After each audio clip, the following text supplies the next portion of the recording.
Welcome back to Lost in Thought. My name is Jen, and today I want to show you how to make an Aspis or a Greek shield.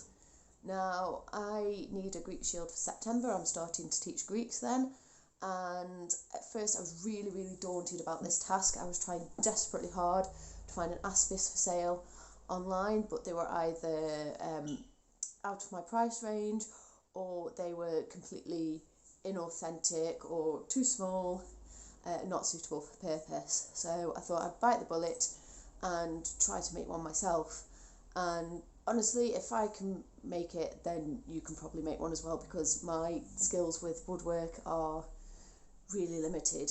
So for this, you'll need a couple of sheets of plywood, because this is not going to be made in an authentic manner. So this is going to look okay from the outside, but on the inside it's a teaching aid. So it's going to feel the correct weight, it's going to look correct, but the insides of it, they're not going to be correct. So you'll need a couple of sheets of plywood. You need, if we look at a proper Greek shield, the original Greek shields, like this one here, you'll notice that they are big. So you'll need to measure from about your shoulder to your knee. That is the biggest part of the shield. That will be the rim of the shield. So your plywood needs to be at least that big for that outside bit.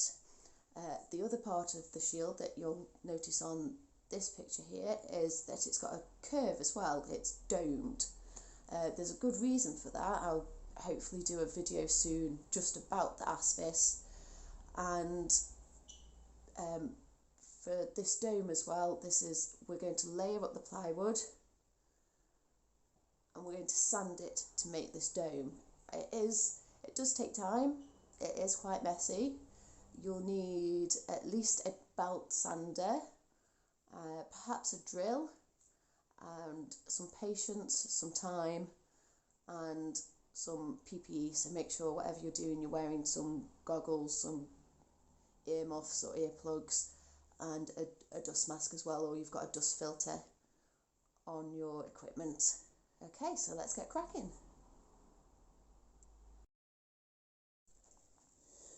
So a good way to make a really perfect circle is to use an old scrap bit of wood and drill holes in the diameter that you want your circle to be. You can use a piece of string, a nail and a pencil, but if you're a bit like me, you go a little bit wobbly, then this keeps the pen or pencil nice and straight, helps to keep that circle properly good, strong and straight. It's just worth taking that little bit of extra time again, just to make sure that you're doing a good job.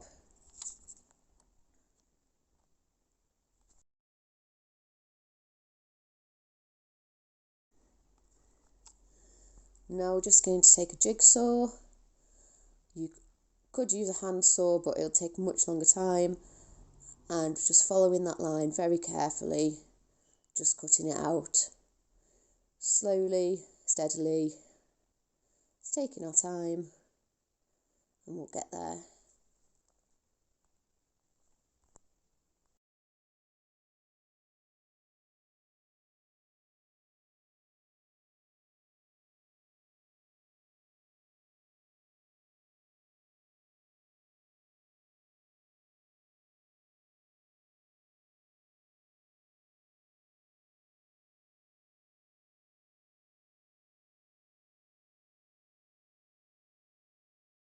So we're aiming for these sort of donut shapes, and we're going to stack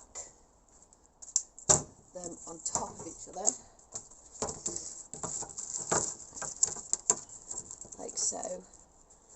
And this eventually will make the dome of the top of the Aspis. So obviously I've got a little bit more work to go, a few more circles to cut out, so best get cracking.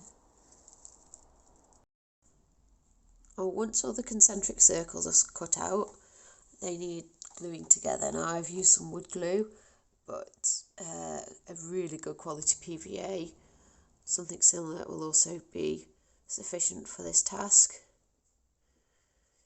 Just make sure that whatever you use, you clamp together your work for a good 24 hours to let the wood settle, to set, and make sure that it's not going to fall apart.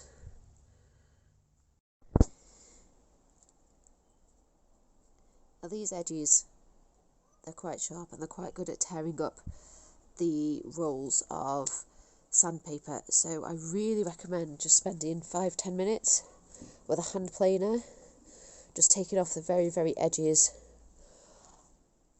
just to round them a little bit, just making it a little bit easier for the power sander.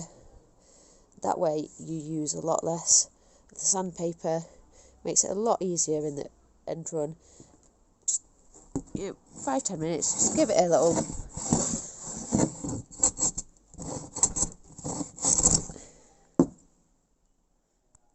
Now I can use belt sander on the inside of the shield. We don't need to use angle grinders or anything like that.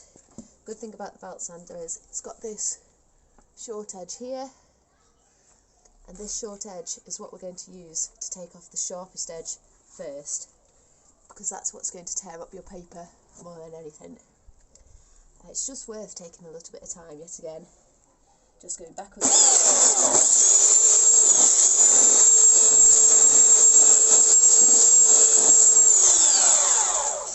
Just using that very edge, constantly moving and getting that curve.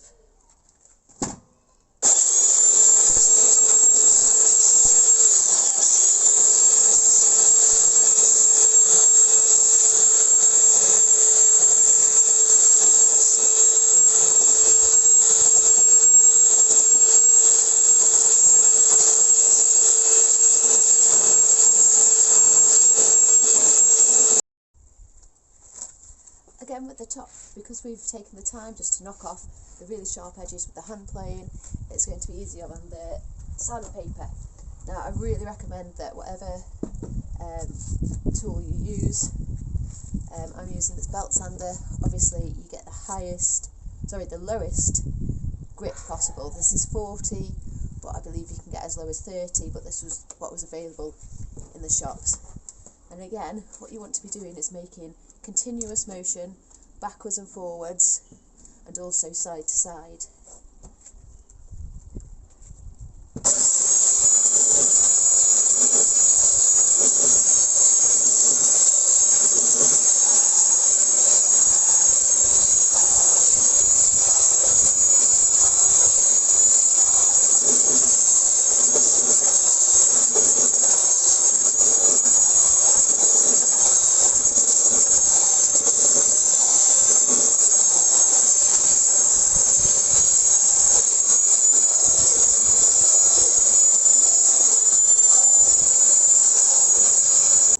So now all the sanding's done, you can see I've used a little bit of filler in places and then sanded back over it again.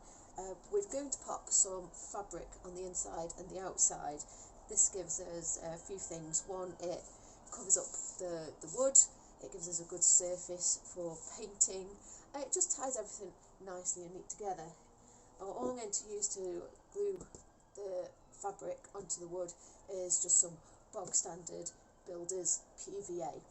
What I do always recommend though, whenever you're facing a shield with fabric, is to always soak your fabric first and put it on when it's a bit damp. That way when the fabric dries, I'm not sure if it's capillary action, but it soaks up some of the PVA and it helps the adhesion much better.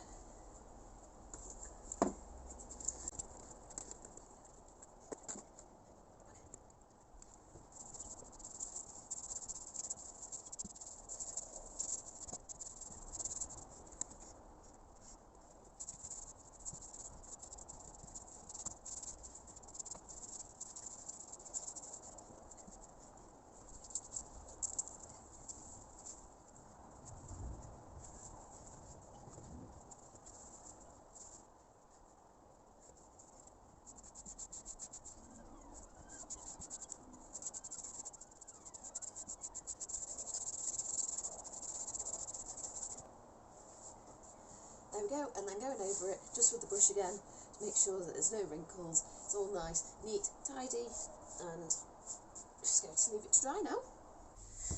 Now it's time to add the rim. All the rim's made out of is the same thickness of ply, 9mm, but in this case it's just cut a little wider, and all it's going to be done is glued onto the bottom ring, yet again with PVA, clamped and left to dry for a good 24 hours to make sure it's set fully.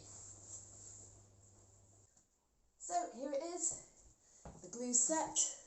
You can tell we've got this nice dome shape. You can tell it's absolutely humongous. It's reaching from my shoulder to my knee. And well, that's it for part 1. Please like, comment and subscribe. Join me for part 2, where we'll be attaching all the fittings, the paw packs, the arm holder and all the other finishing off of the shield. But thank you so much for taking the time to watch this video, and goodbye for now.